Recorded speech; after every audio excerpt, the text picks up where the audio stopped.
Hello friends, बरायबाय Bodo Job Info official YouTube channel आसा खालामो नोंथांमोना बयबो मोजां दंजोबो दा फाइनाली आसाम पुलिसनिफ्राय गोदान वेकेन्सिस बेनो जाबाय एसआई ओके तो एसआई यूबी ओंखारबावबाय फाइनाली एन्ड नोंथांमोननि कनस्टेबल एवीयूबी ओंखारगोन ओंखारा दा गोबां कमेन्ट्स खालामगासिनो दङ दा जेरै एसआई ओंखारगासिनो दङ नोंथांमोननि एवीयूबीआबो फैगोन थाबैनो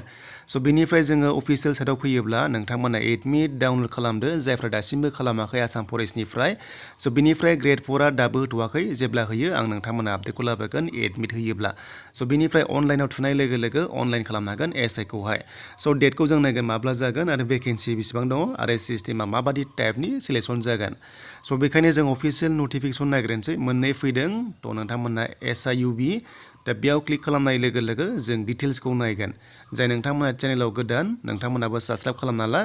बेफोरबायदि साख्रिनि आपडेट मोनबाय थानो दायो एसआई फैबाय एन्ड बेनिफ्राय एवीयूबी नोंथांमोना आपकामिं मोनगोन दा बे जाबाय अफिसियेल नटिफिकेसन 17 दङ पस्टआ आरो बे एप्लाइ दिननिफ्राय जासिगोन 19 निफ्राय आरो लास्ट डेटआ जाबाय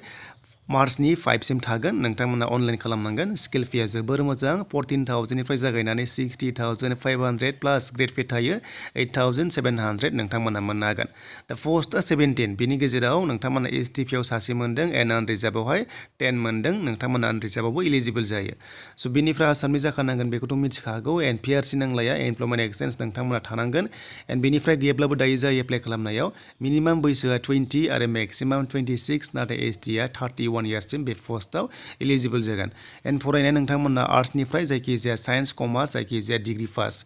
एन्ड नोंथांमोना हाइटखौ नायदो चेस्टखौ नायना लादो सेमान दङ 160 हौवाफोरा एन्ड हिन्जावफ्रा 152 सामथिं दङ बेखौ नायना ला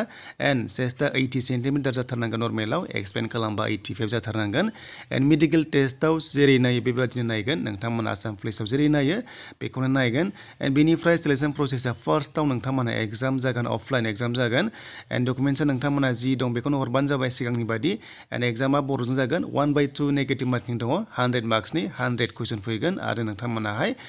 साबजेक्ट मोनदों बेखौ नायना लादो बर'जों एग्जाम लिरनो मोनगोन दा गासैखौबो ओभारअल बिनि सिलेक्सन प्रसेसआ 150 जागोन फिजिकेलाव 40 बेनिफ्राय नोंथांमोननि अरेलाव 5 एन्ड भाइभा 5 आरो लोगोसे नोंथांमोननि फिजिकेल 40 आरो एग्जाम 100 गासैखौबो लानानै 150नि सिलेक्सन प्रसेस जागोन बे पस्टआव स' दानिया जों नेक्स्टखौ नायनोसै दा बेबो 150 सिलेक्सन प्रसेसआनो एग्जाम दङ फार्स्टआवनो बेनिफ्राय फिजिकेल दङ एनसिसि दङ भाइभा टेस्ट दङ बेखौ लानानै 150 जायो दा बिदिब्ला जों बे अफिसियेल नटिफिकेसन नायनोसै बे जाबाय बेकलग भेकेन्सिस एसआईयूबीआनो आरो कनस्टेबल थाबैनो फैगोन आरो जेब्ला फैयो आं नोंथांमोना आपडेटखौ लाबोखागोनानो दा बे जाबाय नै नोंथांमोना नायोब्ला स्केल फेखौ नायदो एन्ड बेनिफ्राय बेवहाय साबाल' दं पस्टआ बैसोआ 20 निफ्राय 31 इयार्ससिम नाथाय एसटिआ बेयाव नायोब्ला 5 इयार्स बारा मोनदों स' बेखौ नोंथांमोना जाहाथे नायबावो आरो लोगोसे नोंथांमोना एप्लाइखौ खालामनानै लानो हायो दा बेनिबो सिलेक्सन प्रसेसआ गासैबो सेम क्वालिफिकेसन बैसो रानिं गासैबो सेमान दङ स' बेनिफ्राय हाइटआ नै 160.02 सेन्टिमिटार हौवाफोरा एन्ड हिन्जावफ्रा 152.40 सेन्टिमिटार एक्सपेन्ड खालामबा चेस्टआ 78 निफ्राय 83 सिम जाहैनांगोन अब्लासो नोंथांमोना बे पस्टआव इलिजिबल जागोन स' बेनि सोमोन्दै लोगोफोर आसाम पुलिस एसआईनि आपडेट एन्ड बेनिफ्राय नोंथांमोननो कनस्टेबल फैयोब्ला आपडेटखौ लाना फैगोन बेनि एग्जामा गासिबो सेम कन्डिसन